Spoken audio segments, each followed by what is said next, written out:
আগের সব রেকর্ড ভেঙে $40 ট্রিলিয়ন ঘর ছাড়িয়েছে যুক্তরাষ্ট্রের সরকারি ঋণের পরিমাণ। সামাজিক সুরক্ষা, স্বাস্থ্য, ঋণের সুদ এবং প্রতিরক্ষা খাতে ক্রমবর্ধমান ব্যয়ে প্রত্যাশার তুলনায় বেশ দ্রুত গতিতে বেড়েছে এই পরিমাণ। বিশ্লেষকদের মতে এ ধারা চলমান থাকলে আগামী 6 বছরের মধ্যে যা ছাড়াবে 50 ট্রিলিয়নের ঘর। নুসরাত মমি জানাচ্ছেন বিস্তারিত।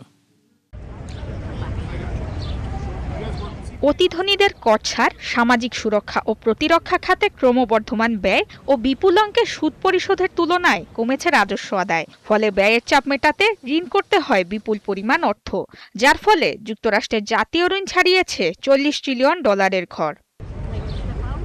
দেশটির বার্ষিক ব্যয়ের পরিমাণ প্রায় $7 ট্রিলিয়ন। এর প্রায় 60% যায় সামাজিক নিরাপত্তা, বয়স্ক ও নিম্ন আয়ের মানুষের স্বাস্থ্যসেবা এবং সাবেক সেনা সদস্যদের চিকিৎসার মতো বাধ্যতামূলক বিভিন্ন কর্মসূচিতে।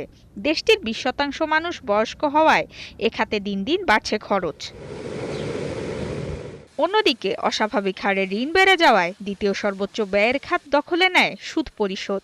তবে খুব একটা পিছিয়ে নেই প্রতিরক্ষা খাতও। সাম্প্রতিক ইরান যুদ্ধ যা আরও বাড়িয়ে দিয়েছে। যদিও যুদ্ধে ব্যয়ের পরিমাণ নিয়ে প্রথম থেকেই লুকোচুরি করে যাচ্ছে ট্রাম্প প্রশাসন। ডোনাল্ড ট্রাম্পের 2 মেয়াদেই দেশটির ঘাড়ে বাড়তি ঋণ চেপেছে $11.5 ট্রিলিয়নের বেশি। শুধুমাত্র গেল 5 মাসেই বেড়েছে $1 ট্রিলিয়ন। বিশ্লেষকরা বলছেন, ট্রাম্পের কর ছাড়, প্রতিরক্ষা ও সীমান্ত ব্যয় সংক্রান্ত ওয়ান বিগ বিউটিফুল বিলের কারণে আগামী দিনে যোগ হবে আরও প্রায় $5 ট্রিলিয়ন। বিপরীতে জো বাইডেনের 4 বছরে ঋণ বাড়ে $8.5 ট্রিলিয়ন। এর আগে 2028 সাল নাগাদ ঋণের পরিমাণ $40 ট্রিলিয়ন পৌঁছানোর পূর্বাভাস দেয় যুক্তরাষ্ট্রের কংগ্রেশনাল বাজেট অফিস, যা এর মধ্যেই অতিক্রম করে ফেলেছে বিশ্বের সবচেয়ে বড় অর্থনীতি। বর্তমানে দেশটির মাথাপিছু ঋণের পরিমাণ দাঁড়িয়েছে $1,17,000। নুসরাত মৌমি, 71।